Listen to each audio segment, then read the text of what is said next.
Hi friends, ಎಲ್ರಿಗೂ ನಮಸ್ಕಾರ. ಮತ್ತೊಮ್ಮೆ ನನ್ನ ಚಾನಲ್ಗೆ ತಮ್ಮೆಲ್ಲರಿಗೂ ಸ್ವಾಗತ. ಇದು ದೇವಸ್ಥಾನದ ಓಪನಿಂಗ್ ವ್ಲಾಗ್ ಆಗಿರುತ್ತೆ. ಸೊ ಬೆಳಗ್ಗೆನೆ ಬೇಗನೆ ಎದ್ದು ರೆಡಿಯಾಗಿ ಪ್ರಸಾದ ಮಾಡೋಕ್ಕೆ ಅಂತ ದೇವಸ್ಥಾನದ ಹತ್ರನೇ ಅರೇಂಜ್ಮೆಂಟ್ ಮಾಡಿದರು. ಹಾಗಾಗಿ ಬೆಳಗ್ಗೆ ವ್ಲಾಗ್ನ ನಾನು ಮಾಡ್ಕೊಳಕ್ಕಾಗಲಿಲ್ಲ. ತುಂಬ ದಿನ ಆಗಿದ್ದರಿಂದ ಊರಿಗೆ ಬಂದು ಸೊ ಎಲ್ಲರ ಜೊತೆ ಮಾತುಕತೆ, ರೆಡಿ ಆಗೋದು, ಬರೋದು ಅನ್ನೋದು ಸ್ವಲ್ಪನೇ ಲೇಟ್ ಆಗೋಯಿತು. ಹಾಗೆ ನಾನು ವ್ಲಾಗ್ ಕೂಡ ಕಂಟಿನ್ಯೂ ಮಾಡೋಕ್ಕಾಗಲಿಲ್ಲ.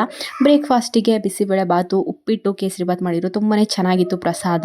ಕಾಮನಾಗಿ ಪ್ರಸಾದ ಅಂದಾಗ ಎಲ್ಲ ಕಡೆ ತುಂಬಾ ರುಚಿಯಾಗಿರುತ್ತೆ. ಸೊ ಪ್ರಸಾದನ ತಿನ್ಕೊಂಡು ಇನ್ನೊಂದು ಸಲ ದೇವಸ್ಥಾನಕ್ಕೆ ಹೋಗಿ ಬರೋಣ. ನಿನ್ನೆ ಆ ಪ್ರತಿಷ್ಠಾಪನೆ ಮಾಡಿರಲಿಲ್ಲ, ಜಸ್ಟ್ ಪೂಜೆ ಹೋಮಗಳೆಲ್ಲ ರೆಡಿ ಮಾಡೋಕ್ಕೆ ಇಟ್ಟಿದ್ರು.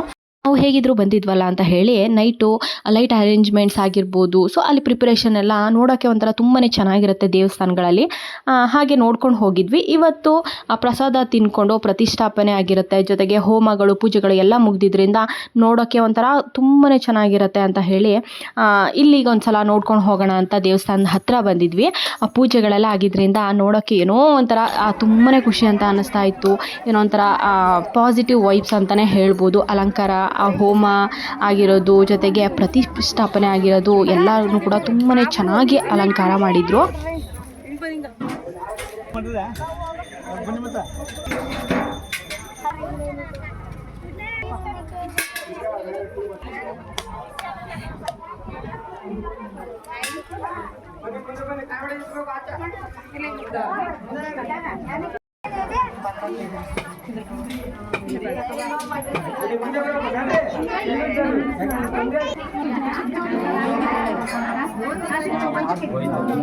ದೇವ್ರ ದರ್ಶನ ಎಲ್ಲ ಮುಗೀತು.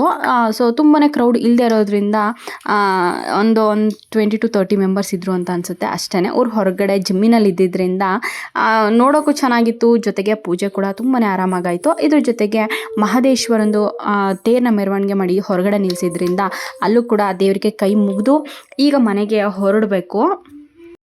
ನಾನು ಹಾಕಿರೋ ಔಟ್ಫಿಟ್ ಬಂದು ಆನ್ಲೈನಲ್ಲಿ ಪರ್ಚೇಸ್ ಮಾಡಿದ್ದು. ತುಂಬಾ ಸಿಂಪಲ್ ಆಗಿದ್ರು, ತುಂಬಾ ಎಲಿಗೆಂಟ್ ಆಗಿರುತ್ತೆ. ತುಂಬ ಸಲ ಹಾಕಿದ್ದೆ ಕೂಡ. ಸೊ ಚೆನ್ನಾಗಿರುತ್ತೆ. ದೇವಸ್ಥಾನಗಳಿಗೆಲ್ಲ ವೇರ್ ಮಾಡೋಕ್ಕೂ ಕೂಡ ತುಂಬಾ ಈಸಿ ಅಂತ ಹೇಳಿ ಇದನ್ನೇ ಹಾಕ್ಕೊಂಡಿದ್ದೆ. ಇದಕ್ಕೆ ಮ್ಯಾಚಿಂಗ್ ಆಗೋ ಥರ ಒಂದು ಜೋಮಾಲೆ ಗುಂಡು ವಿತ್ ಪೆಂಡೆಂಟ್ ಹಾಕಿದ್ದೆ. ಇದಕ್ಕೆ ತುಂಬಾ ಚೆನ್ನಾಗಿ ಕಾಣಿಸ್ತಾ ಇತ್ತು ಅಂತ ಎಲ್ಲ ಹೇಳ್ತಾ ಇದ್ರು. ಸ್ವಲ್ಪ ಬಿಸಿಲಿದ್ದರಿಂದ ಹೆಚ್ಚು ಕೂಡ ವ್ಲಾಗ್ ಮಾಡ್ಕೊಳಕ್ಕಾಗಲಿಲ್ಲ. ಒಂದಷ್ಟು ಫೋಟೋಗಳನ್ನ ತೆಗೆಸ್ಕೊಂಡು ಮನೆಗೆ ರೀಚ್ ಆದ್ವಿ. ಯಾಕಂದರೆ ಇನ್ನು ಮಧ್ಯಾಹ್ನಕ್ಕೆ ಅಡುಗೆಗಳಿಗೂ ಕೂಡ ರೆಡಿ ಮಾಡ್ಕೊಬೇಕಿತ್ತು. ಅಂದರೆ ದೇವಸ್ಥಾನಕ್ಕೆ ಹೋಗಿ ಪ್ರಸಾದ ಮಾಡಲಿಲ್ಲ ಅಂತ ಹೇಳಿ ಮನೆಗೆ ಬರೋರಿಗೆ ಸ್ವಲ್ಪ ಅಡುಗೆಗಳನ್ನೂ ಕೂಡ ಮಾಡಬೇಕಿತ್ತು. ಯಾಕಂದರೆ ಕೆಲವೊಬ್ಬರು ಊಟಕ್ಕೆ ಹೋಗಲ್ಲ, ಸ್ವಲ್ಪ ರಶ್ ಇತ್ತು ಅಂತಂದರೆ ಇಲ್ಲೇ ಬರ್ತಾರೆ. ಅದು ಹಾಗಾಗಿ ಸಿಂಪಲಾಗಿ ಸ್ವಲ್ಪ ಅಡುಗೆಗಳನ್ನ ಮಾಡೋಣ ಅಂತ ಹೇಳಿ ಬೇಗನೆ ಪೂಜೆ ಮುಗಿಸ್ಕೊಂಡು ಮನೆಗೆ ಬಂದ್ವಿ. ಮನೆಗೆ ಬಂದಮೇಲೆ ಸ್ವಲ್ಪ ಒಬ್ಬೊಬ್ಬರಾಗಿ ಆ ಗೆಸ್ಟ್ಗಳು ಕೂಡ ಬರ್ತಾಯಿದ್ರು. ಸೊ ಅವ್ರುಗಳನ್ನೆಲ್ಲ ಮಾತಾಡ್ಸೋದು, ತುಂಬ ದಿನ ಆದಮೇಲೆ ಸಿಕ್ಕಿರೋದ್ರಿಂದ ಮಾತಾಡ್ಸೋದೇ ಆಗೋಯಿತು. ಸೊ ನನ್ನ ಮಕ್ಕಳು ಒಟ್ಟಿಗೆ ಎಲ್ಲಾದರೂ ಬಂತು ಅಂತಂದರೆ ನನ್ನ ಮಗಳನ್ನ ಸಿಕ್ಕಾಬಿಟ್ಟೆ ಗೋಳಾಡಿಸ್ತಿರ್ತಾನೆ, ಏನಾದರೂ ಮಾಡಿಬಿಡ್ತಿರ್ತಾನೆ. ಅವಳಿಗಂತೂ ಅಣ್ಣ ಅಂತಂದರೆ ಸಿಕ್ಕಾಬಿಟ್ಟೆ ಇಷ್ಟಪಡ್ತಾಳೆ. ಬಟ್ ಅವನು ಸ್ವಲ್ಪ ರೂಢಾಗಿ ಇದು ಮಾಡಿಬಿಡ್ತಾನೆ, ಸ್ವಲ್ಪ ಅಳ್ತಾ ಇದ್ಲು. ಅವಳಿಗೆ ಸ್ವಲ್ಪ ಆಟಾಡೋಕ್ಕೆ ಬಿಟ್ಟು, ಯಾಕಂತಂದರೆ ಎಲ್ಲ ಇದ್ದಾಗ ಮಕ್ಕಳು ಕೂಡ ಬೆರೀತಾರೆ. ಸ್ವಲ್ಪ ಹೊರಗಡೆ ವಾತಾವರಣ ಕೂಡ ಮಕ್ಕಳಿಗೆ ಅಡ್ಜಸ್ಟ್ ಆಗುತ್ತೆ, ಖುಷಿಯಾಗಿ ಅವರು ಕೂಡ ಸ್ವಲ್ಪ ಮೈಂಡ್ ರಿಫ್ರೆಶ್ ಆಗುತ್ತೆ ಅನ್ನೋದೊಂದು ಇಂಟೆನ್ಷನ್ ಇರುತ್ತೆ. ಈ ಥರ ಎಲ್ಲಾದರೂ ಫಂಕ್ಷನ್ಸ್ಗಳಾಗಿರ್ಬೋದು, ಈ ಥರ ಫ್ಯಾಮಿಲಿ ಗೆಟ್ ಟುಗೆದರ್ಗಳಾಗಿರ್ಬೋದು ಹೋದರೆ ಏನೋ ಒಂಥರ ಚೆನ್ನಾಗಿರುತ್ತೆ ಅಂತ ಅನಿಸುತ್ತೆ. ಪಾಪುಗಂತೂ ಅವ್ರ ಅಣ್ಣ ಏನು ಮಾಡ್ತಾನೆ ಅದನ್ನ ನೋಡೇ ಮಾಡಬೇಕು, ಅವನು ಏನು ಮಾಡ್ತಾನೆ ಅದೇ ರೀತಿ ಮಾಡಬೇಕು ಅನ್ನೋದು ಸ್ವಲ್ಪ ನೋಡಿಕೊಂಡು ಕಲಿಯೋದು ಜಾಸ್ತಿ. ಅವನು ಸ್ಲಿಪ್ಪರ್ ಹಾಕಿದ್ದ ಅಂತ ಅವಳು ಕೂಡ ಹಾಕಿಸ್ಕೊಳ್ಳೇಬೇಕು, ನಾನು ಒಂಥರ ಓಡಾಡಬೇಕು ಅಂತ ಸಿಕ್ಕಾಪಟ್ಟೆ ಹಠ ಮಾಡಿ ಅದೇ ಜಗಳ ಆಗ್ತಾಯಿತ್ತು.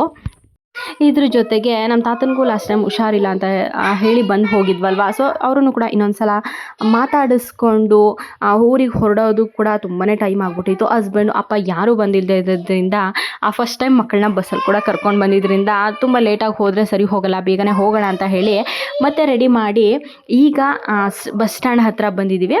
ಸೊ ಈ ವಿಡಿಯೋನ ನಾನು ಇಲ್ಲಿಗೆ ಎಂಡ್ ಮಾಡ್ತಾಯಿದ್ದೀನಿ.